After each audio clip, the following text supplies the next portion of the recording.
تبارك الذي نزل الفرقان على عبده ليكون للعالمين نذيرا۔ اسی طرح ہماری ایک بہن نے انگلینڈ سے سوال کی ہے۔ سوال یہ کہ مفتی صاحب السلام علیکم ورحمۃ اللہ وبرکاتہ۔ جی بہن، وعلیکم السلام ورحمۃ اللہ وبرکاتہ۔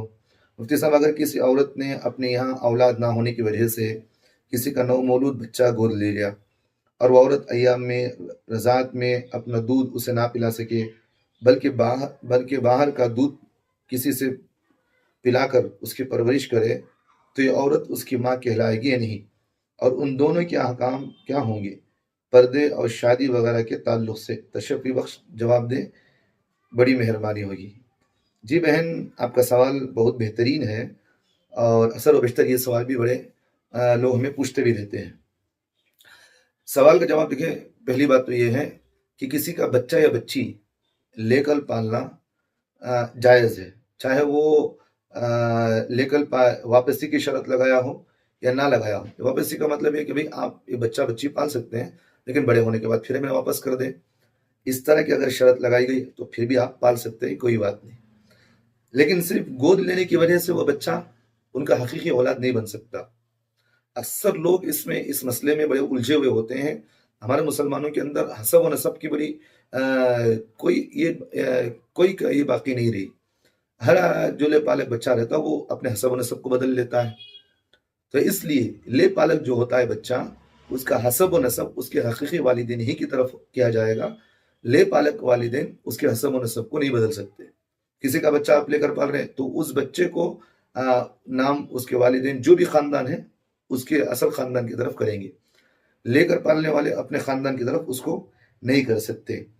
اسی طرح ان کے حق پرورش اور اسی طرح ان کے نکاح کا مسئلہ اور میراث وغیرہ کے جو بھی احکامات ہیں وہ ان کے اصل والدین کے ہی کریں گے۔ لے کر پالنے والے لے پالک والدین ان کا حق نہیں ہے۔ یعنی کہ جو جملے میں نے آپ کے سامنے کہا اس کی تھوڑی تفصیل سمجھ لیں، تفصیل میں بتا دیتا ہوں۔ پہلی بات، نسب لے پالک والدین اس کا نہیں بدل سکتے۔ جو اس کے حقیقی والدین ہیں وہی ان کا نسب باقی رہے گا، ان کی باپ ہی کی طرف اس کو منسوب کیا جائے گا، ایک بات۔ دوسری بات یہ ہے کہ اس کی پرورش کا بنیادی حق اس کے حقیقی والدین ہی کی طرف ہوگا۔ یعنی لے پالک والدین کو اگر کچھ پالنے کے لیے دی بھی ہیں تو پھر وہ مانگ بھی سکتے ہیں، نہیں بھی ہمیں دے دو، ہم اپنے بچے کو پال لیں گے، کچھ بھی کریں گے۔ درمیان میں وہ مانگنا چاہیں تو پھر مانگ بھی سکتے ہیں۔ حق پرورش اگر آپ کے پاس وہ رکھ رہے ہیں آپ پال سکتے ہیں، لیکن پرورش اگر یہ باہر سے رہتے ان کی پرورش کرنا چاہ رہے ہیں تو پھر یہ پرورش بھی کر سکتے ہیں۔ اسی طرح میں نے آپ کے سامنے یہ بھی کہا ہے کہ بھئی ان کا نکاح کا مسئلہ، یہ نکاح کا مسئلہ بھی ان کے والدین ہی کی طرف اختیار ہے۔ یعنی کسی بچی کو آپ نے لے کر پالا یا بچے کو آپ کو لے پالا، اب اس کی شادی کا مسئلہ تو ان کے والدین سے آپ مشورہ کریں گے، یہ نہیں کہ آپ بغیر ان کو اطلاع کریں کہ آپ خود نکاح کر رہے ہیں۔ تو ان کے والدین کی اطلاع بھی ضروری ہے، بات سمجھ میں، کیونکہ یہ اولیاء ہوتے ہیں۔ اور اسی طرح ان کا مورث ہونا اور اس کا وارث ہونا بہت اہم مسئلہ میں آپ کے سامنے بتا رہا ہوں۔ ان کا مورث ہونا اور ان کا وارث ہونا یہ بھی بڑی اہم بات ہے۔ مورث یا وارث کا مطلب یہ ہے کہ لے پالک والدین اگر یہ مال چھوڑے ہیں تو ان کی وراثت کا مال لے پالک بچے کو نہیں دیا جائے گا، کیونکہ ان کی حقیقی اولاد نہیں ہے وہ۔ تو لے پالک اگر بچے کو اگر جو بچہ ہے، یہ لے پالک والدین اگر زندگی کے اندر کچھ اس کو دینا چاہے تو وہ گفٹ کے حکم میں ہوگا، لیکن ان کے انتقال کے بعد اس بچے کو لے پالک والدین کا مال نہیں دیا جائے گا، کیونکہ وارث نہیں ہوگا، ایک بات۔ اور دوسری بات، اگر یہ لے پالک بچہ مالدار ہے، انتقال ہو گیا، تو اس مال کے وارث لے پالک والدین نہیں ہوں گے۔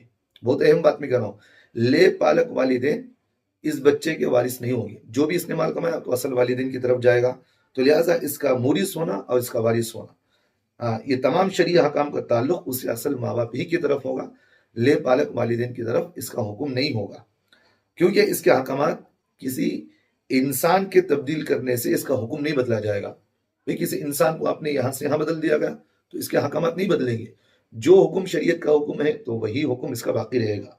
اور اسی طرح پردے کے سلسلے میں، جیسا کہ آپ نے بہن یہ بھی سوال مجھے کیا کہ پردے کے سلسلے میں کیا ہے، دیکھیں پردے کے سلسلے میں یہ ہے، گود لینے سے حق پرورش کرنے والوں کیا وہ گود لینے کی وجہ سے پردے کے احکامات بھی نہیں بدلتے، لیکن پردے کا حکم وہاں ٹوٹے گا اگر یہ مدت رضاعت میں اس لے پالک بچے کو انہوں نے مدت رضاعت میں اس بچے کو دودھ پلا دیا تو پھر یہ بچہ ان کا لے پالک رضائی بچہ ہو جائے گا۔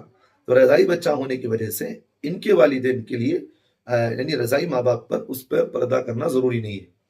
مثال کے طور پر آپ نے کسی بچے کو لے کر پالا اور مدت رضاعت یعنی کہ 2 یا 2.5 سال، زیادہ سے زیادہ 2.5 سال کے اندر اگر آپ نے کسی بچے کو دودھ پلا دیا، اب دودھ پلانے کی وجہ سے وہ بچہ گویا کہ آپ کا رضائی بیٹا بن گیا۔ اب یہ رضائی بیٹا جب آپ کا بن گیا ہے تو پھر رضائی ماں اور رضائی باپ سے اس بچہ اور بچی سے پردہ کرنا ضروری نہیں۔ بات سمجھ میں آ رہی، لیکن وراثت تقسیم نہیں ہوگی، پردے کا حکم صرف یہاں ڈھیل ہے، لیکن بقیہ دوسرے احکامات میں حقیقی والدین ہی کی طرف ان کا منسوخ کیا جائے گا اگر زندہ ہو۔ یعنی نکاح کے سلسلے میں، وراثت کے سلسلے میں چاہے انہوں نے دودھ پلایا ہو یا ان کا انتقال بھی ہو گیا اس کے حقیقی والدین، تو اس کا مال اس کے اصل وارثین کی طرف لوٹے گا۔ تو بہرحال اگر انہوں نے دودھ پلا دیا تو یہ ان کا رضائی بیٹا بن گیا۔ اب رضائی بیٹا یا بیٹی بچی بن گئی تو پھر اس بچی کا لے پالک رضائی باپ سے پردہ نہیں۔ بات سمجھ میں آ رہی؟ اگر انہوں نے دودھ پلا دیا ہے بچے کو تو پھر وہ رضائی ماں سے پردہ اس کے لیے ضروری ہے۔ اور اگر انہوں نے دودھ نہیں پلایا، مدت رضاعت میں اگر انہوں نے دودھ نہیں پلایا ہے تو دودھ نہ پلانے کی وجہ سے وہ بچے جب بالغ ہو جائے تو بچی ہے تو پھر وہ لے پالک باپ سے پردہ کرے گی، بھائی ہے تو پھر ان سے پردہ کرے گی بالغ ہو۔ اگر وہ لڑکا ہے تو پھر لے پالک ماں سے یعنی عورت سے وہ پردہ کرنا اس کے لیے ضروری ہے، کیونکہ شریعت کے احکام یہاں نازل ہوگی۔ کیوں میں اس طرح کی بات میں کہہ رہا ہوں؟ لے پالک بچہ کیوں بھی ہو نامحرم ہی ہوتا ہے۔ اس کے بعد اگر وہ لے پالک باپ اگر انتقال ہو گیا یعنی تو اس کا طلاق خلا ہو گیا تو پھر اس عورت سے وہ نکاح کر سکتا ہے، اور اسی طرح اس کی بیٹی سے وہ نکاح کر سکتا ہے۔ اگر وہ مدت رضاعت میں انہوں نے دودھ نہیں پلایا تو پھر بچی ہے تو پھر وہ بچی کو ان سے نکاح کیا جا سکتا ہے۔ ایسے بہت سارے مسائل ہمارے پاس آتے ہیں۔ کوئی اگر بچی کو لے کر پالا ہے اور وہ مدت رضاعت میں انہوں نے دودھ نہیں پلایا تو وہ بچی کو جنہوں نے دودھ پالا ہے بڑا کیا ہے، بجائے وہ باہر شادی کرنے کے اپنے بچوں سے وہ خود شادی کر لیتے۔ تو معلوم یہ ہوا کہ بھئی جب دودھ نہیں پلائے گا تو یہ نامحرم کے حکم میں ہوتا ہے، تو ان بچوں سے آپ کو پردہ کرنا ضروری ہوتا ہے۔ تو امید ہے کہ بہن آپ کو یہ مسئلہ مکمل سمجھ میں آ گیا ہوگا، لیکن خلاصہ یہ بات آپ ذہن میں یہ رکھیں، جیسا کہ میں نے آپ کو بتایا نسب نہیں بدلا جائے گا، جیسا کہ اللہ نے قرآن مجید میں فرمایا ادعوہم لآبائہم هو اقسط عند اللہ۔ تو اللہ تعالیٰ نے اس آیت کے اندر یہی بتایا گیا کہ ان کے اصل والدین ہی کی طرف ان بچوں کو ان کا نسب جوڑا جائے گا، لے پالک والدین کی طرف نہیں، کیونکہ اللہ کے رسول صلی اللہ علیہ وسلم نے بچے کو لے پالے تھے حضرت زید رضی اللہ عنہ کو۔ بعد میں اللہ کے رسول صلی اللہ علیہ وسلم نے یہ آیت نازل فرمایا تو پھر سورۃ الاحزاب کے اندر تو پھر وہاں سے لوگ یہ سمجھتے تھے حضرت زید رضی اللہ عنہ کو زید بن محمد کہتے تھے۔ بات سمجھ میں آ رہی؟ تو پھر اللہ کے رسول صلی اللہ علیہ وسلم کو یہ حکم نازل ہوا کہ یہ بچہ لے پالک ہے تو اس بچے کے نسب کو آپ کی طرف نہیں جوڑا جائے گا، اصل والدین ہی کی طرف اس کو جوڑا جائے گا۔ تو پھر ان کا جب ان کی بیوی کا خلا یا طلاق ہوا تو پھر اس کے بعد اللہ کے رسول صلی اللہ علیہ وسلم نے حضرت زید رضی اللہ عنہ کی بیوی سے اللہ کے رسول نے نکاح بھی کیا، کیونکہ وہاں اس چیز کو توڑا بھی گیا۔ کیا توڑا گیا کہ بھئی لے پالک بیٹا حقیقی بیٹا نہیں ہوتا۔ اگر وہ بچہ طلاق دے دے یا خلا دے دے اپنی بیوی کو تو لے پالک والد اس کی بیوی سے شادی کر سکتا ہے، یا اس کا بھائی اس کو شادی کر سکتا ہے، لے پالک جو بندہ ہے اس کا بیٹا اسے شادی کر سکتا ہے۔